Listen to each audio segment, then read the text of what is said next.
Segment 8. The Internet changes everything. Please like, subscribe and share right now.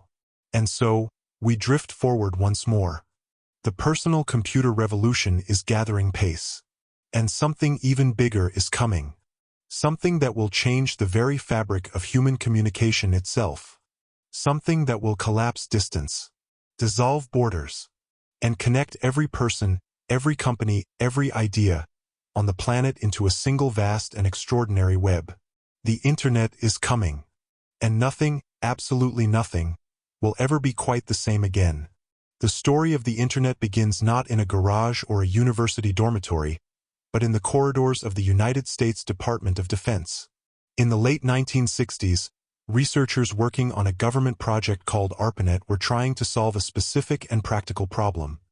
How could computers in different locations communicate with each other? The solution they developed was elegant and far-reaching. Instead of sending information along a single dedicated line, they would break it into small packets, send those packets along multiple different routes simultaneously, and reassemble them at the destination. It was called packet switching. And it was the foundational principle upon which the entire Internet would eventually be built. For 2 decades, this network remained largely the domain of government researchers and university academics.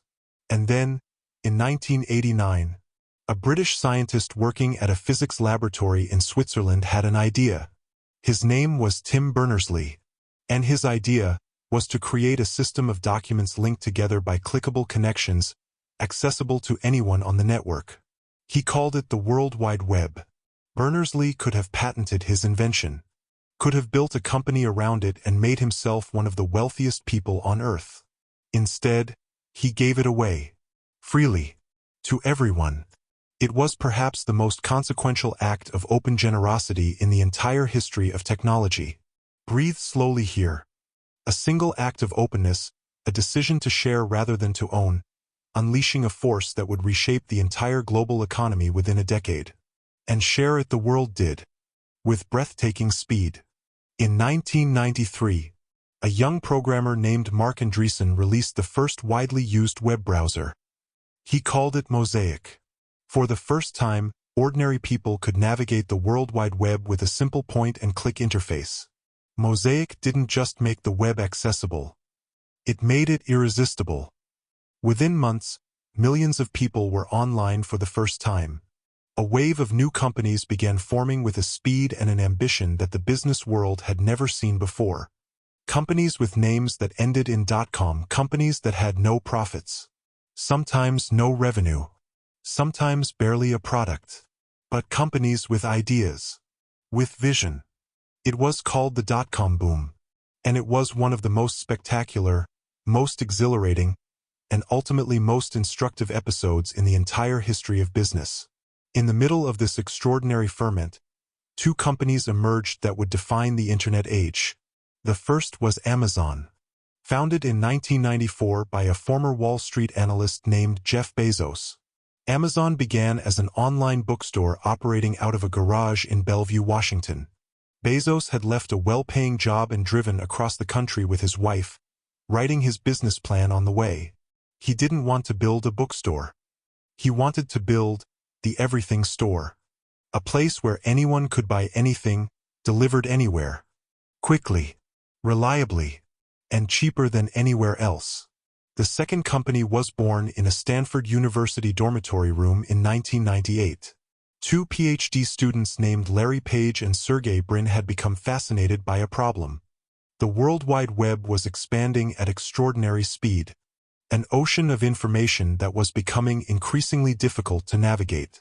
Page and Brin developed a revolutionary approach. Rather than simply cataloging web pages by their content, their system ranked them by the number and quality of other pages that linked to them. They called their search engine Google. And within a few short years, it would become the front door through which most of the world entered the Internet. Rest here for a moment. Because just as the Roaring '20s had their Black Thursday, the dot-com boom had its own reckoning. In the spring of the year 2000, the bubble burst. Stock prices collapsed. Billions of dollars of investor wealth simply disappeared. But what survived the crash were not the companies with the most extravagant promises. What survived were the companies with the soundest ideas. Amazon survived. Google survived. And the Internet itself emerged from the wreckage more powerful and more central to daily life than ever before. Rest now. Please like, subscribe, and share right now. Facts covered in Segment 8. 1. ARPANET, developed in the late 1960s by the U.S. Department of Defense, introduced packet switching, the foundational principle of the modern Internet. 2. Tim Berners-Lee invented the World Wide Web in 1989 and gave it freely to the world rather than patenting it. 3. Marc Andreessen released the Mosaic web browser in 1993, making the World Wide Web accessible to ordinary people for the first time. 4. The dot-com boom of the 1990s saw a wave of Internet companies form with extraordinary speed fueled by investor capital. 5. Jeff Bezos founded Amazon in 1994 as an online bookstore in a garage in Bellevue, Washington.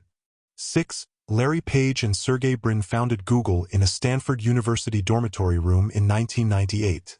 7. Google's page ranking system measured the number and quality of links pointing to a page to determine its relevance. 8. The dot-com bubble burst in the spring of 2000, wiping out billions of dollars of investor wealth. 9. Amazon and Google both survived the dot-com crash and emerged to become two of the most valuable businesses in human history.